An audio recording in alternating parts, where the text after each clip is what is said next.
Welcome to the Design Imposter podcast, the show where we explore the enigmatic world of imposter syndrome through the lens of design, community, and empowerment. I'm Monique Jenkins. And I'm Jessica Valis. We're your co-hosts of the show and the founders of the Creative Circle Collective, a design agency that strengthens community links for nonprofits and corporate businesses by creating impactful branding and websites. Join us as we explore the relationship between design, community, and creativity. Welcome to Design Imposter. Welcome to the Design Imposter podcast. I'm Monique Jenkins, and today we're going to be talking about what it's like to be a creative at a large organization. That's right. We talk a lot about entrepreneurship and starting your own agency, but for some people, staying in a corporate environment is perfectly fine and acceptable. Not everybody needs to go down the agency owner path. Yeah, so let's jump right in and talk about the landscape of a big organization. So, some of the things with a larger organization is just obviously the scale, complexity, and opportunities. When you are by yourself, you are by yourself. When you are working with a larger organization, you normally would have a marketing department that you're working within or a team of individuals who are on the same mission as you. You have complementary skills, similar skills, and you are able to gather inspiration from each other and collaborate. This is something you're not going to get when you're just kind of stuck behind your computer. Yeah, I think the interesting thing about working as a single designer in a larger organization is I think you do get a little bit of the team element because you guys do working like cohorts or groups, or you have a senior designer who kind of comes up with initial concept and then you potentially are acting as production designer. But I think that you have to design on a smaller scale than what you would if you were in design school. So when you're in design school, you have the ability really to just like design whatever you want. You could take as long as you want, within reason when the project is going to be due. But when you design for a corporate entity, you have a lot of restrictions in place, and those restrictions come from other designers or potentially your stakeholders. Yeah, but I would say on the opposite end of that spectrum, when you are working for a larger corporation, you can afford to have larger ideas. Yeah. And you don't have to scale back because of smaller budgets. If you've got a team and there's a lot of different skill sets, you can come up with a larger marketing plan and be like, hey, this is going to have video and social media and mailers and this. And it is so much more impactful than if you just did something your own and we're like, oh, I'm only going to do social media.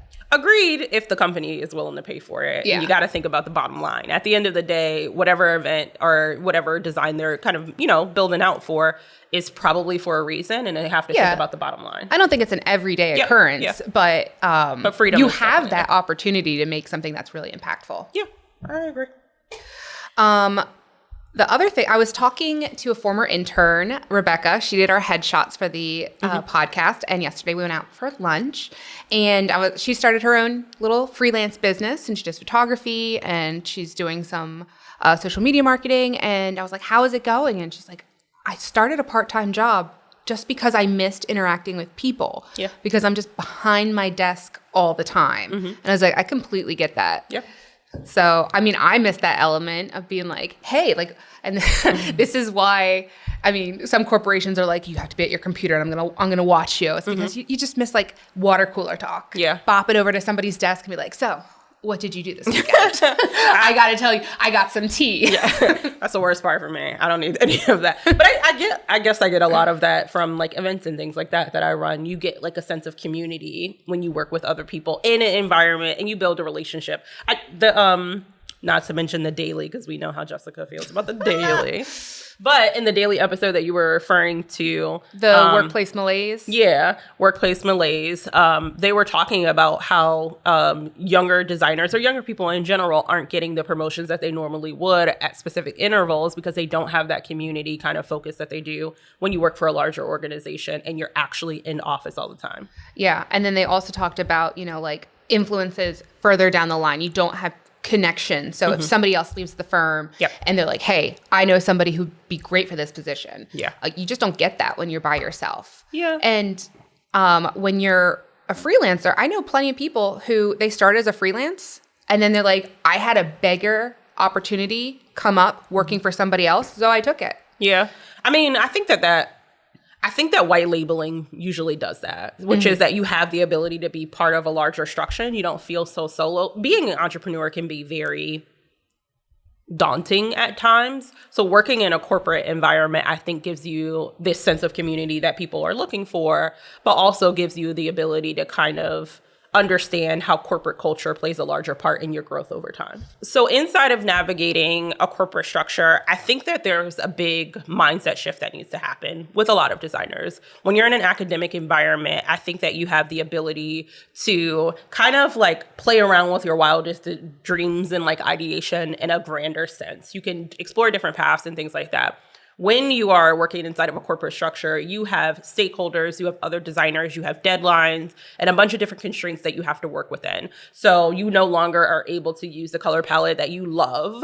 You use the color palette that's most sorted to your organization or to the specific project. You have a lot of restrictions and limitations that you have to adhere to. So Wells Fargo rebranded like 3 times while I was there. And right before I was let go, they did a rebrand. And they had a color pink that we called Pepto-Bismol pink. And it was an option to use, and we never used it. Yep. We were like, hey, we don't have to. It's a brand color. But personally, and considering that, I mean, I don't know why you would put Pepto-Bismol pink in like a financial firm. And like considering who our stuff is going out to, I don't know if pink and that bright of pink is necessarily appropriate. That's interesting. What, do you know why they picked pink? Just as an accent color? Yeah, it was an accent. It didn't make sense to me. We didn't use it. They also had a purple that we seldom used. Some of the colors just came out of nowhere. Because when you think of the stark contrast between the yellow and the red of Wells Fargo, you're like, how is that pink working in there? Interesting. I'd be interested to sit in on that design conversation. How do you think corporate culture like helps or hinders creative process as a designer who worked in a very large organization? Well, like you've mentioned before, there is a lot of restriction, and you can't live out your creative passions like you might be able to. But there is always like reinventing the wheel. So when I worked in my department, they were just very set on repeating the same thing over and over. When I joined, they're working in Quark. I had just graduated. I was like, nobody uses that. And I moved us over to InDesign. You have the opportunity to get your company on the best practices and using better equipment because, you know, you're using it every day and you can recommend it. And then there's, you know, maybe they've been using the same templates for a while. You can go back, reinvent the wheel a little bit, still keep it branded, but keep it fresh. Again, looking at what's trending and everything like that. And what do you think strategy-wise? So like you're a designer, you're in this environment. How do you keep your own personal like design integrity and the freedom of your own expression within this corporate environment? Because you really do have to restrain maybe your creative gifts inside of this corporate structure. Yeah. There were so many times where I was asked to do something and I was like, ooh, I don't know if I would do that as from a design standpoint. But like I've said before, you do at least 3 ideations. You do the one that your boss asked for, one that you would do, and then you do a middle compromise. And then you're able to explain why you did what you did, and how it matches best practices or, you know, design trends and styles. But it's not always going to get picked. You can, and especially if you're presenting these ideas again and again and again, and they keep getting rejected, that could impact just how you feel about the workplace. It is really encouraging though when you're like, hey, I think we should update this template. Here it is. It's still branded. And they're like, this is great. This is the update we needed to feel fresh because we've been sending the same letterhead out to our clients for years, or we've been doing the same email marketing layout for ages. So let's spice it up and do something different.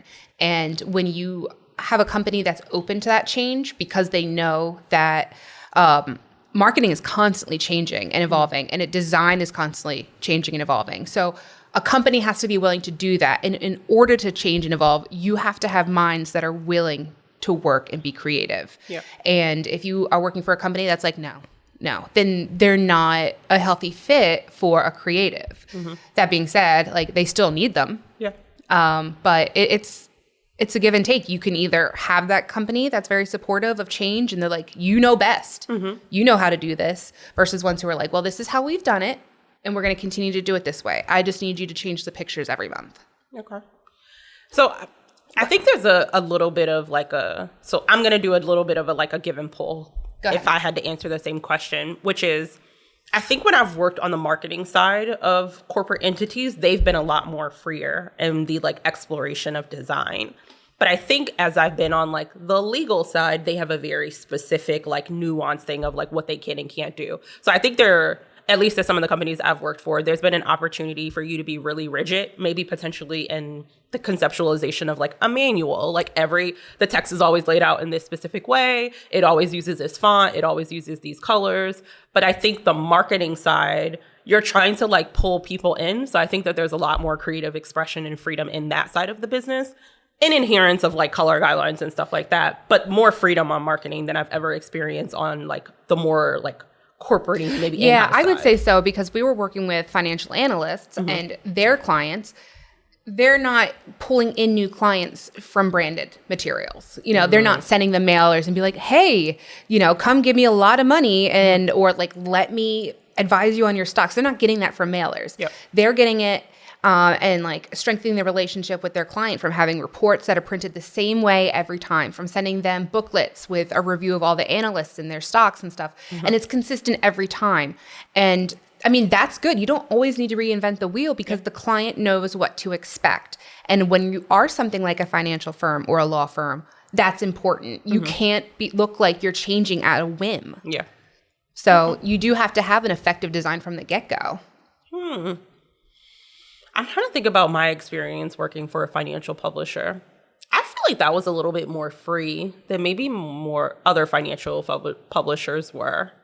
Because it was like financial advice from like finance gurus and like stock options and trading and stuff like that. But I do feel like we use like a color palette that I certainly wouldn't have expected a financial advisor. It was like orange and blue, which I guess is in line. Like a new age. Yeah. But and we used illustrations of all of the financial editors. Like we had an illustrator come in, illustrate them in this like blue grayish kind of tint, and that's what we used, which is not what I thought that they were going to go for. And even the logo itself, I think, was a little bit different. I would want to see those illustrations. I don't know. When I'm going to like a law firm site or like a financial advisor site, I need to see professionalism. Yeah. Like it's not the place. I don't want to say it's not the place for creativity. Yeah. But you know, you need to look professional for your industry. And if your industry does have a lot of leeway, then you have more opportunity to be creative. Yeah. I will say that our core audience was maybe 65 plus Caucasian males specifically. And he brought a lot of his audience segment with him. I don't think they really cared about the like cartoony-ish figure that we had in the financial brochure or about the color palettes and things like that, except for like probably like some readability issues with people. But I want to say that was the only financial brochure that I worked on that was a lot freer in its design than any of the other ones I've worked on. What about your time at Pandora? Because that's not financial, that's not law, that is a commercial product. Yeah. So how was it different for you? I think that was free as well. Like, I mean, every single year, Pandora does like a different ideation of their stores, or every other year, something like that, where they have, I think one year we did like watercolor. So our designs were all watercolor based. That was like one idea. We had another one that was like all pink or all green and things like that. So I don't think that there was any like rigidness to their design perspective. I would say the only thing that was probably incredibly like rigid and always had to be done the same was the editing of the beads and the jewelry, because they had to go on the website. They had to be in like brochures and stuff like that. That was the only thing that I think was very specific. Everything else, I think you had the ability to have a bit of nuance too. And with your saying like this year it was watercolors and the next it was like green and blue, that you have to go through a lot of documents and update them every single year. Yeah. And I mean, I'm sure some people are like, oh, this is redundant. But for me, like there were times, like I said, where the company rebranded a couple times and I loved going in and updating the templates because we didn't have the branding department updating our financial reports. That was us. So it was really nice to have branding come and say, these are the guidelines. And then we took them and created something new. Now, again, like I said, there was only like 2 or 3 rebrands. So it's not like we've got to do it as often as Pandora. But I would see that as really fun and a chance to be creative based on the media. Yeah. So maybe rebrand is too strong of a word because they always use the pink color, like that powder pink was like a always a part of theme. it. The Yeah. So yearly they had theme. themes every year, which could be different. And I think the restriction in it is that you're always selling beads. Like that's the rigid part of it. Is like how many different ways can you reinvent the wheel as far as like beads are concerned. But I think the beauty in it is the way that they were able to use these different elements in order to showcase the beauty of the beads, depending on like there was like a diversity push. So then we got like a lot of imagery of models who looked like me, which wasn't typically their audience segment when I at least was working there. So like that was something fun and unique and interesting. Or they started using like really deep hues inside of the photography, which was different. And then I think we got to a point where like the powder pink is everywhere, but the powder pink was everywhere in a very like vibrant way. So I think that there was still like the corporate structure, which is like, hey, we're going to use pink. We're going to use this hue of pink. And even when we did the watercolors, that was still a semblance of it, but able to use pink in different contexts. Yeah, I think it allows you to also use it with what's on trend at the moment. Yeah. The beads stay the same, that's fine. And like for our stuff with the analysts, a lot of stuff had to stay the same. Yeah. We did have a little leeway with like, oh, we're going to change the font size and we're going to do this. It definitely was not as creative as Pandora, but. And then I think the most freedom that I've probably ever had working inside of what still has to be a very corporate-y structured place was probably Politico, because you had the ability to have themes around events. So I think they host maybe 50 to 60 events per year. Every event has a different design to it, which means that it's different color palettes, different everything. The only thing that stays consistent is the the Politico logo. And that was really exciting because I think there was a lot of creative expression in the idea that like every event is going to have its own theme. Some of them are recurring, so that theme will recur without. But every event essentially would be a little bit different, and you could use a bunch of different like design ideation, different stylistic like opportunities to express yourself. And that's where I had the most fun. Yeah, I think if you are going for a very corporate look, and this is compared to being like a freelancer or an agency owner, you're like looking at the month when you're thinking of content, for example. You're looking at the month, you're like, oh, it's Black History Month. Next month, it's Women's Month. And so you're gearing your content towards that specific month, whereas a corporate entity probably has a theme for the year. Yeah. Different from Pandora. But I mean, even the Catholic Church has a theme for the year. Yeah. You know, it could be the year of Mary, the year of communion, or whatever it is. And they will theme a lot of things around that, just to spice things up and like change focus so you can understand the different facets. So I think on one hand, when you're doing the freelance stuff, it's very fun to post pictures. Oh, we're here supporting XYZ cause. But when you're corporate, you're like, carrying a theme through for the year, it shows consistency, reliability, and just it really gives that corporate front. But so that to say, I think there is different types of corporate. I think, obviously corporate in a financial setting is going to be really rigid. I think there are corporate in a new setting that's going to be a lot of freer. Corporate in an event planning setting is going to be a lot different.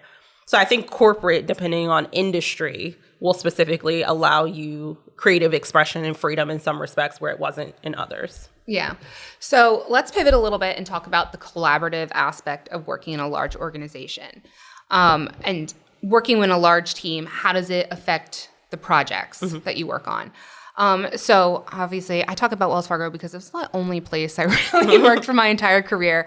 And obviously we had very clear guidelines. I mean, we would get yearly publications with like refresh of the brand, 150-page PDF, and then we'd have to take testing on the brand.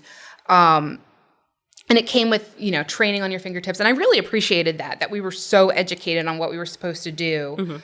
And then my department, every year, we would come up with like a yearly bundle, and it would have a calendar and like a newsletter thing and a pocket guide of all the analysts. And every year we slightly updated it. And like when I first started, they had these tabletop calendars that you would like flip over, they'd stand up.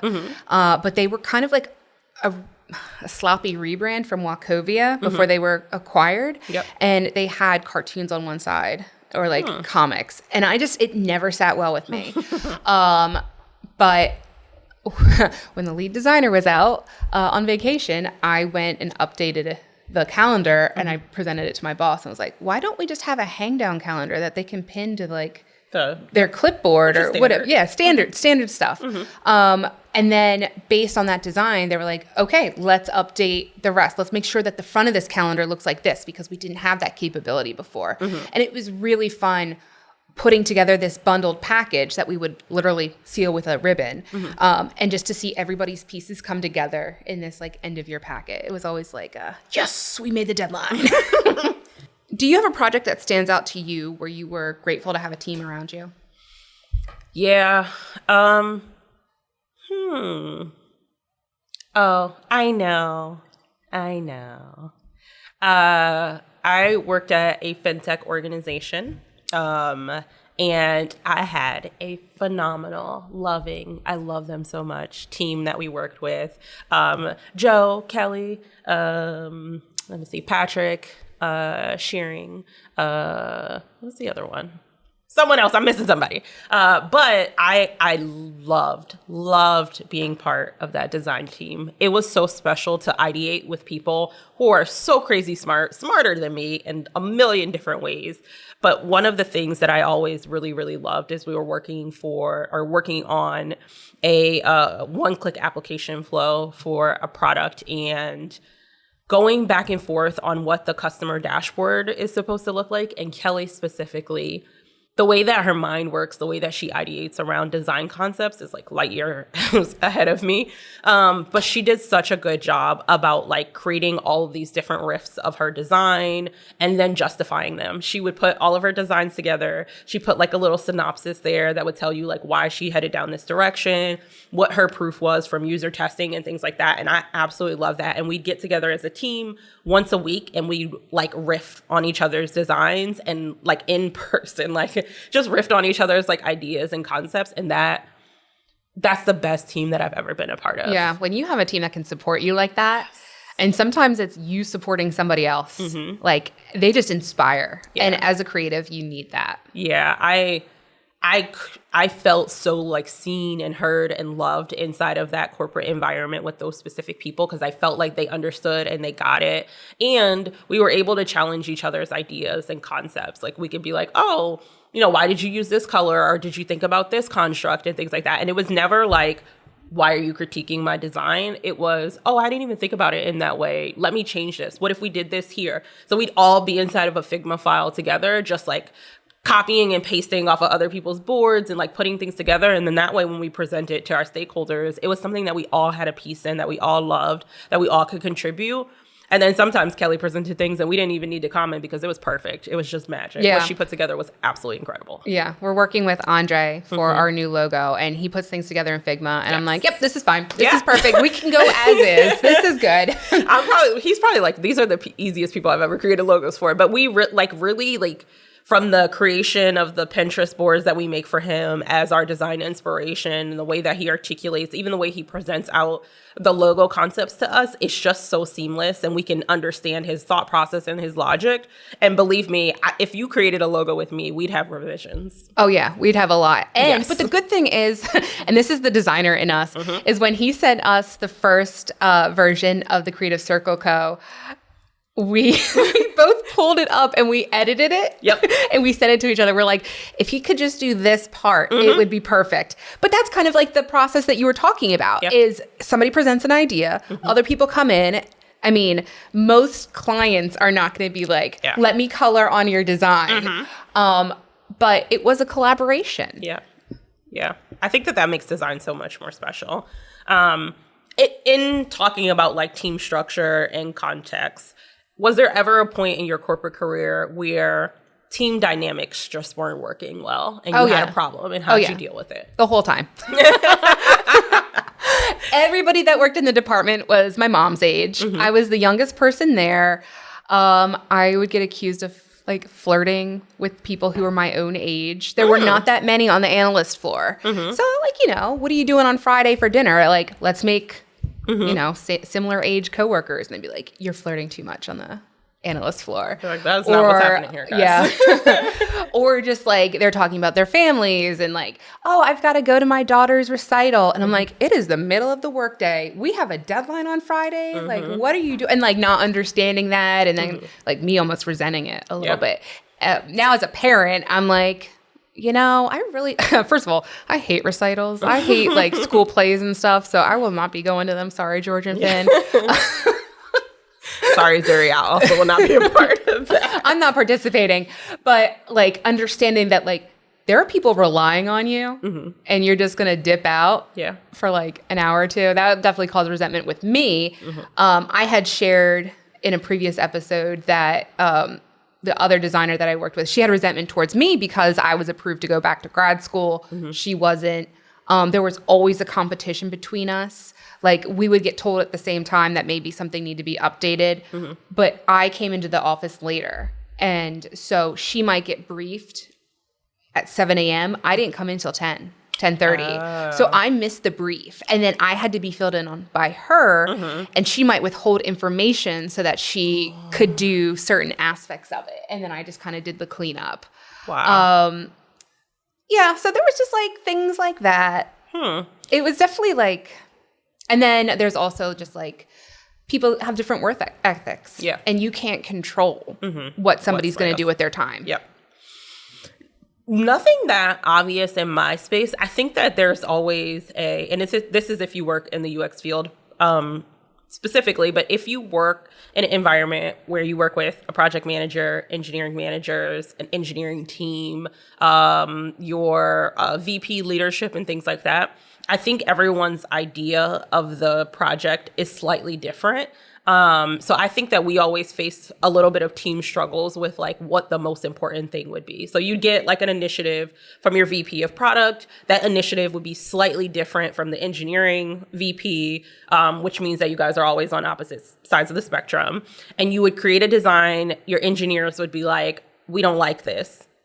I don't care if you don't like it, build it. I already vetted it through our clients, built it. But what would happen is we'd create an initial design, we'd user test it, we'd do all of this stuff without considering the engineering team. And then when they got it, they would be like, oh, this is really difficult to make. If we did it this way, it wouldn't be. So I think that there was some team frustration in the beginning about like what that relationship looks like, how much validation we need from our engineering counterparts as far as like design is concerned. And that always seemed like a place of contention between the UX team or the product team and the engineering team. I think we eventually got to a place of consensus where we like developed a process that worked for everyone. But even in that process, we would always like hear a little bit of like, you know, I don't want to, it sometimes felt like I don't want to work on this as opposed to I'm not capable of committing to the design that you've put forward. I think that is an honest conversation you need to have with everybody you work with. And this isn't for design, but for you and me, we, you know, we're kind of like, I think we're working on the same stuff. And so it was like, we would just decide, you know what, I'm going to start the proposal. You come in and review. I'll address the changes. You send it off. Then it's a very clear cut who's doing what. We're not, I mean, we use a lot of templated stuff. If I'm reinventing something because maybe a proposal needs something very specific, I'll tag you and be like, yo, what do you think? Does this fit? Is this ideation like completely, you know, bonkers or whatever? And then we were manually putting in the pricing. We had a pricing Excel sheet, and then we were putting it in manually. And then you were like, why don't we just copy and paste? So you do, you need to have a conversation with the people you work with and pick out what it is you're going to work with. And like, you're going to do social media. I'm going to work on the SEO side. SEO doesn't mean that I'm not going to be able to do my part of social media. And I know that me scheduling my own posts and doing things, it's not going to upset you. Likewise, if you post a blog, I'm not going to be like, she didn't run this by me. Like, I'll just go in and I'll adjust the keywords, you know? I usually will tag you. I give you like 24 hours to respond. I'm like, if I don't hear from her in 24 hours, I'm putting this blog up here. Yeah, you just do it. I just queued up like 3 blog posts, and I was like, yeah, I texted you. I was like, they're queued. Just go look at them if you want. Nope, we'll never look. But one of the things that I think isn't as clear in a corporate environment is swim lanes. So on a product team, it's everyone's responsibility to like fight towards the initiative, whatever the initiative. Let's say it's to drive more customers to the application page.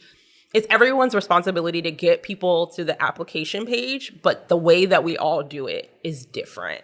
And I think from a product standpoint, that's different. From an engineering standpoint, that's different. From a marketing standpoint, that's different. So sometimes in those larger corporate entities, it all feels like you guys are fighting against each other when you're all really driving towards the same initiative. And unless there's communication, it always felt like a little bit of like a headache, to me at least, in some of the places that I've worked. Some things happen incredibly smoothly, but there were some points where we're all fighting towards the same thing, but it feels like we're fighting each other to like get to the end. Yeah, that's kind of how it felt too with me coming in later. I missed every morning meeting. Yeah.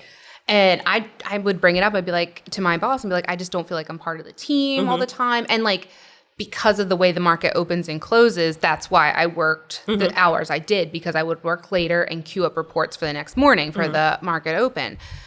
So somebody needed to be there late. That was me. I didn't have a family, so I could be out late. I could sleep in. Yeah. But because I missed those meetings, I didn't feel like I was on the same page. So, I would do something and be like, well, why did you do it this way? And I'm like, well, I was never briefed properly, So That's I think, So, I mean, I talk about Wells Fargo in a very negative light, but I'm not going to lie. It was toxic. I have a bank account with them. I do too. List of people I don't like. I've had this bank account with Wells Fargo though since I was like 18, so I'm gonna keep it because it's the longest one I've had. There's nothing wrong with them as a bank. There is. I don't like them. Well, yeah. I want to be clear. I don't like them. But I mean, I've talked about this before. I stayed because of the money, the benefits, and I knew I was going to branch out at some point. So I was like, I'll just ride this. Yeah. So let's dive into a hot topic of us creatives in the big league, and that is navigating the career ladder. So one of the things that I hear from a lot of fellow designers is, I got into this corporate space, I don't know how to climb the ladder. I know I want to be a VP of design, or I just want to be a principal, or I want to be a staff designer, and I don't know how to shift myself from the job that I'm in right now to whatever the next position is. So when you were at Wells Fargo, like, what were the opportunities for growth? How did you get to that place? And like, what's a pathway that other people can explore? So with my department, there was no up. You just had to completely change careers if you wanted to work in the same department. Wow. But there were lateral positions for different departments. So if I wanted to be a creative and work more in the marketing side, like that was out in San Francisco. If I wanted to be on like the branding team and stuff, if I was going to do another realm of like maybe wealth management, then I would, I could do a lateral down to Raleigh, North Carolina. So it was kind of both exciting at the possibility of moving and entering like a brand new space that I wasn't familiar with. But it's, it's exciting because you get to learn and you're not feeling stagnant anymore. Yeah. So definitely looking online, seeing if there's any opportunities. Also just working and having a really good relationship with your team. If one of your coworkers is moving on up, then there's going to be a position open, and you've had the opportunity to prove yourself. Yeah. Keep going buddy with you. Whoever's going up and the hiring manager. Yeah. Because corporations it costs more to onboard than it is to hire within. So yeah. I can give you a positive and negative experience as far as career growth is concerned. I will say for a lot of the corporate jobs that I worked in, I didn't experience career growth, and I wasn't really sure. It wasn't really clear to me how to get to the next level. And I think that's the corporate side of it, which is that there weren't clear indications of like what's necessary for you to get to the next step. Not clear as far as like, you're going to be a junior designer for a year, and then after a year, we evaluate your skill set and we see if we can move you up to a mid-level designer, to a senior designer. Like that wasn't clear. It was very ambiguous. And then it wasn't clear what how the responsibilities changed from being a junior to a mid-level to a senior. So I think that was unclear in a lot of the spaces that I was in. I did apply for a position one time at a company where I was working on. I was like amazing. Let me say, I was amazing, guys. I was an amazing, still is, designer. I was doing everything right. I was winning like awards, like company awards too. Like out of all the 250 companies in the world, Monique is the best this person. But that didn't extrapolate to me getting a higher position or getting a raise. So when I would ask the question, they'd be like, oh, we just don't think you're ready. And I'm like, why do you keep giving me awards if you don't think that I'm ready to move to the next level? Or like how, I'm like, so what's the point of getting the awards? If you're saying, oh, you're the most on time, you're the most prepared, you're the most creative, you're the most da-da-da-da-da, how is that not extrapolating into another position that you could elevate me to? So I think that that was a problem for me. The other thing is that they don't necessarily advertise that they're hiring. Like you need to be on the lookout. If you are feeling stagnant and you're like, I'm ready for more responsibility, I'm ready for more leadership opportunities, then you need to go on the company website to find these out, or you need to be really close with management, and they might tell you or they might not, because you know, it could be like confidential or whatnot. So you have to be on the lookout. It's not like they put something on the, you know, kitchen fridge and says, you know, marketing manager position open, internal staff preferred, you know, you'll move to the second floor instead of the third. And then I was going to say the second example I had was I was a senior UX designer at a company. And let's say I got really clear about telling people exactly what I wanted when I was working in a corporate environment. So I would say like, oh, I know that I want to be here in a year. How do I get to that place? And that's what I would center all of my like quarterly reviews around, is like, what does it take for me to get to this next level? And I started that with our VPs as soon as they walked in the door. Like if I was there before them and they came in, you have that like initial meeting with them where it's like, let's get to know you. Let's talk about career growth in that first meeting so that you know that I'm serious about growing and that you could keep that in the back of your head. We can talk about pleasantries later. You're going to be here for a while. But let's talk about how I elevate to this position. I will say that I have asked the VP for a raise on his first day. I don't care. I have no shame. I was like, yeah, let's talk about money because I need more of it. It's exactly what I said. Let's talk about money because I need more of it. And he laughed and I was like, no, I'm serious. But I think I set the tone in those relationships that like, hey, I want to continue to advance monetarily, but I also wanted to continue to grow in my education and the leveling that I had. And that was important to me. I want to set the tone of that in our relationship so that as we continue moving forward, that you understand what my purview and perspective is. I don't want to look back on a quarterly review and you say, well, you really haven't indicated to me that you were actually interested in moving up. So I thought you were content where you were.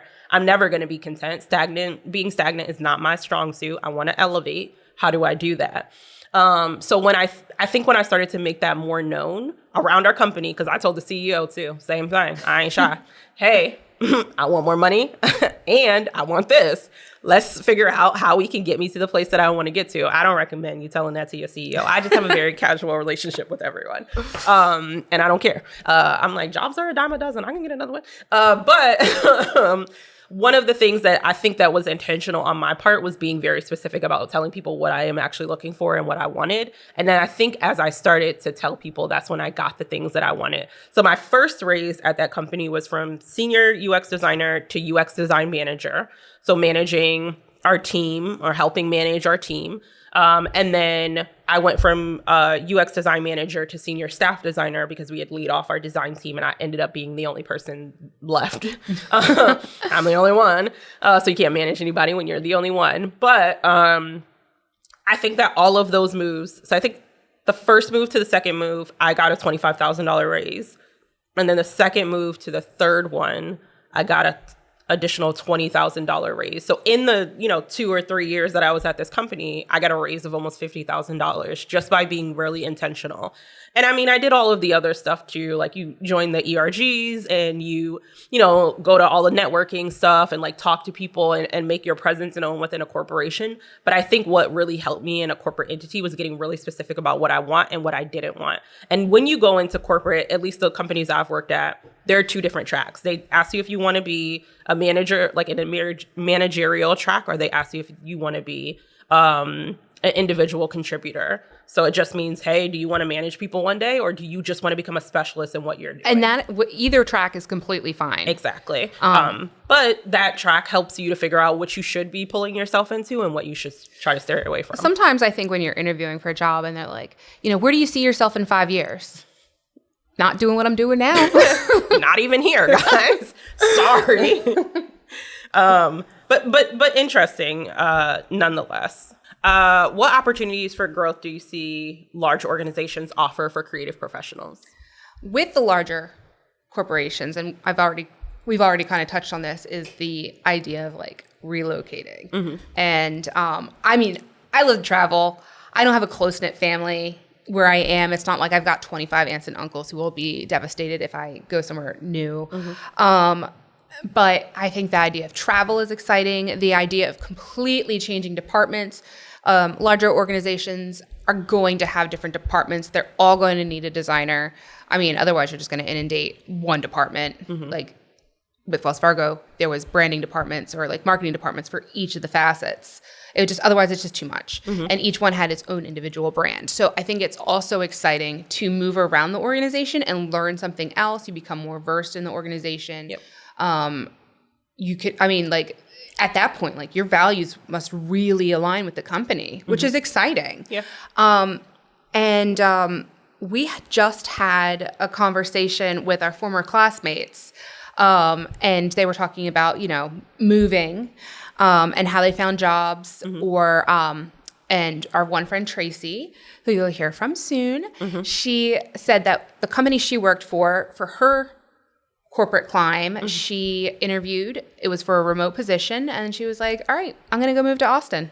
So she was able to take that opportunity of the promotion, of the responsibilities, and the fact that it was now remote, and go travel, which is what she's always wanted to do.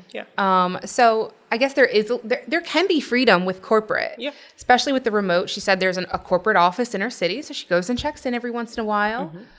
Which I think shows initiative on her part if she doesn't even need to go in. It shows team building.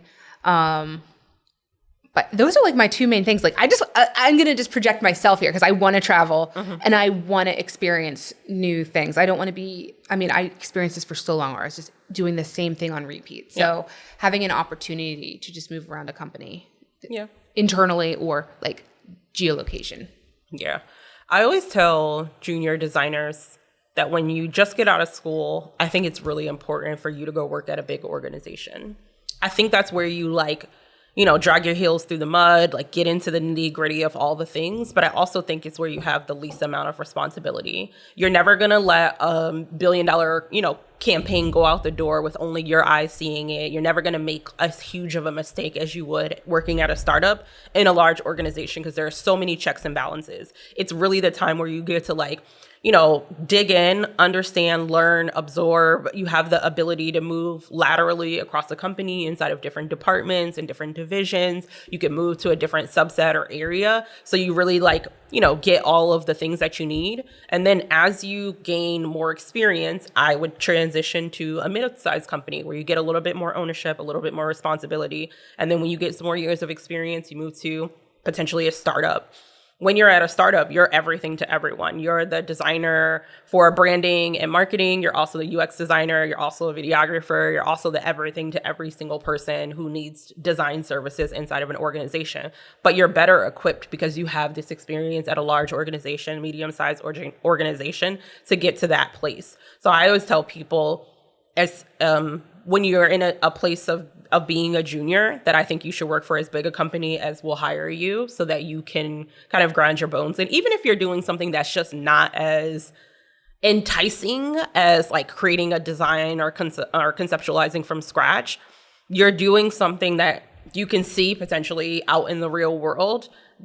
And it shows you all of the nitty gritty things. Because sometimes I think as a junior designer, those are the things that you miss. Like I've taken design tests as a junior designer where it was like, find the typos in this InDesign doc. How do you replace a link if links are missing? How do you, do a drop cap? How do you add a shadowing to this? Like those are simple, basic things that I think you truly have to understand. How do you edit 500 photos in an hour if you have to, which you can do?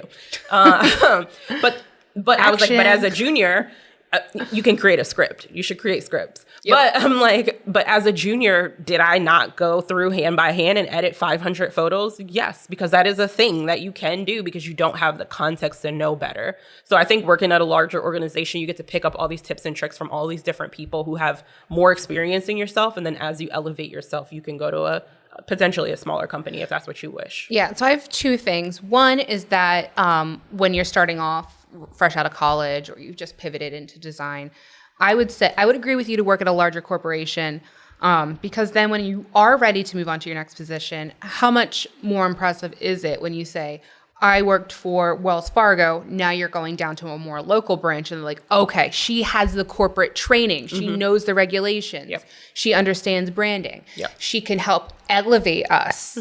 So there's more value, I think, in that regard. The other thing is that when you have a large team and you're talking about getting things out the door and finding errors, the one thing I really did like is that we would print out documents and we would sit around a table with a red pen and do this very old fashioned. Yep. And we would just circle the errors before it went to print. Yeah. And in that sense, it was everybody's responsibility. Yeah. It wasn't just that I missed that error. It was that 4 people at the table missed the error. And I always like to challenge myself. You know, if we're printing out a 200-page booklet, I like to find one wrong thing on every page. Maybe it's that this kerning should have been better. Yep. Maybe it's the line height of something or the way something was positioned. I always wanted it to be slightly better. So it set like little goals for me. But when you do find yourself in a situation where like, hey, we just printed this out. It was $300,000, huge error on it. It's not just your responsibility at that point. It is the entire team. It is the entire department. So you are not taking the brunt of that. It's not like everybody's coming down on you because there were other people who may have even been more senior than you who were supposed to give their approval before it went out. Yeah. So even though you may have done the majority of the work and everything, it becomes, when it's a team project, it definitely takes the stress off of you and your individual responsibility. Yeah. And I will say another thing that I think you get when you work at a large organization is that you have to develop those soft skills. You're a designer at a company. Your opinion is not always going to matter in the bottom line. Like every single thing that you do is not going to be taken and someone's going to run with it. They're not going to always want to validate your concept and idea. But I think it's important for you to be able to have the soft skills to know when to fight or advocate for something and when to walk away and be like, this isn't mine at the end of the day. I think that's one thing that junior designers get wrong is that they get too attached to the things that they're producing for someone else. It's not yours at the end of the day. It belongs to a company that has a very specific image, and they're going to build it in the way that they want to build it. They're going to do it in the way that they want to do it, and you are just a vessel to complete that task. Yeah, but I think as a junior designer, they don't expect you to get it right. Yeah. They want you to lay the foundation. They will come in and teach you, like this more senior designers come in, they show you how they like it done, and then you learn. Once you know how to do it right, you put yourself in a position where you can teach other new hires. You can move up in a managerial position. And it's just like what I said it's easier to promote within than it is to hire new people. Yeah. And I don't even with me hiring interns, I'll give them an assignment. I don't expect them to get it right. I want to see what they can come up with. I want to see their best. And then normally we'll schedule like 1 hour a week. We'll go over their designs and I'll tell them, I would have done this because of this. And I've never had an intern first of all, that's unprofessional. But two, they genuinely appreciate the feedback so that they can be stronger. Yeah. So you have to take all this feedback and criticism with grace and know that people aren't critiquing you to put you down. They're telling you so that you can become a better designer. Yeah. What's the one or the most valuable thing you've learned working in a corporate environment? Oh gosh, don't let the money and the benefits keep you stagnant. I'm sorry, everybody. I know I'm always so negative about Wells Fargo, and Monique's worked so many amazing opportunities, and I'm just like negative Nancy over here. But I just talk about it because I want you to learn from my mistakes. Yeah. Don't stay stagnant like I did. Yeah. That would be my big thing, because when you're in the same position for 8 years, they're like, well, why didn't you move? Yeah. I would say that my biggest takeaway as a junior working for someone else is that the most valuable thing that I think I got out of working at a large corporation was the ability to see other designers work. Once I was able, because I think that when you're a junior, at least this was true for me, when I saw this incredible concept that someone came forward with, I'd be like, I don't even know how the hell they did that. I know. I have no idea. I was like, I can't even tell you step one to get to the place that they are. And when I was able to get a hold of their Photoshop files or Figma files or whatever the case is and peel back the layers, it made it so much easier to understand how they got here. Yeah, I love that. Yeah. I was love like, that. I was like, once I could see, because Photoshop, I don't know why, but it just perplexed me when I was a junior designer. I was like, I don't get it, guys. I don't understand what's happening here. Like, it's supposed to be for photo editing. Why are you making things in there? But our senior designer would always make her like concepts or some portion of her concepts inside of Photoshop, and then she used Illustrator for other things. But that's backwards. Yeah. But if I show you, still, like, the files were amazing. Huge, but amazing. But when I started to be like, she made this design where she created a bus inside of Photoshop. It's a legit bus. Looks like a real bus. And I was like, how did she get the grooves in the tire? And I was like, oh, these are shadows. I was like, oh, they're individual shadows that are like this. And then they're grouped together. And to watch all the nested layers, I was like, I'm dumb, apparently. I mean, it's like, I've got my kindergartner and my preschooler, and it's like you give them a coloring sheet and they take the blue and they're coloring the sky. What does mommy do? I grab several shades of blue and a gray, and, you know, they start to see the shading. That the sky is not just blue, it's many colors. And as a designer, as you're peeling back the layers, you realize, like, you know, it's more than just color. It's texture, it's shadowing, and which is not something I think they teach you in design school, because I feel like all of the designs that I created in design school were very flat. Yes. Like, I was 100% like, agree. Don't think that I ever did anything where I was like, I need to layer this in order to create dimensionality. It wasn't until I graduated and started looking at other designers' files, which was really helpful for me, that I was like, oh, like, it's just not supposed to be like flat vectors everywhere. Like, you're supposed to layer. Yeah, I really appreciate that when you designed our website that you put like a grainy filter on the background. Textures now. Thank you, Amy McCormick. She's the one who put me on to textures. May God rest her soul. She's the person who was like, you got to add texture. It has to feel like it. And even when I like paint walls and stuff now, I'm like, there's no texture in here, Brian. He's like, baby, it's a wall. It doesn't need texture. Let's just move on. Just go wallpaper. I love my wallpaper. I'm like, it needs to give something. And he's like, oh, gosh, I just want to paint and be done with this. So sorry, babe. All right. Any final thoughts? No, I will. Oh, yes. I will say working at a big organization will have its pluses and minuses, I think. But the only thing that I think that you can do in those environments is just like absorb all of the context that you could possibly be a part of, meet all the people that you could possibly meet, be curious about all of the things, because I think that the more curious you are, the more people you meet, the better you set yourself up for making a lateral move or making a move out of the door. And it just helps you as a designer. It just helps you grow and build your soft skills, because there are so many people out there without soft skills who don't know how to talk to clients, don't know how to talk to people, and it is really affecting their ability to be tangible out here in the world. Yeah, and don't let branding regulations confine you. Allow yourself the opportunity to expand on that. Allow yourself to be creative and present both something that may be out of the box and as well as something that, oh, this is what the template said. Yep. You can still allow yourself to have that creativity. And like I said at the beginning, we talk a lot about entrepreneurship and being an agency owner, but there is nothing wrong with choosing a corporate lifestyle or with deciding to go out on your own. And for me, corporate wasn't good, but we've talked to so many people, and that's where they thrive because they get so much more support. But, you know, us individually as mothers and just based on our experiences, agency ownership was the best choice. But regardless of your career path, it's not necessarily a bad decision. I go back to corporate, depending on how much money they owe me.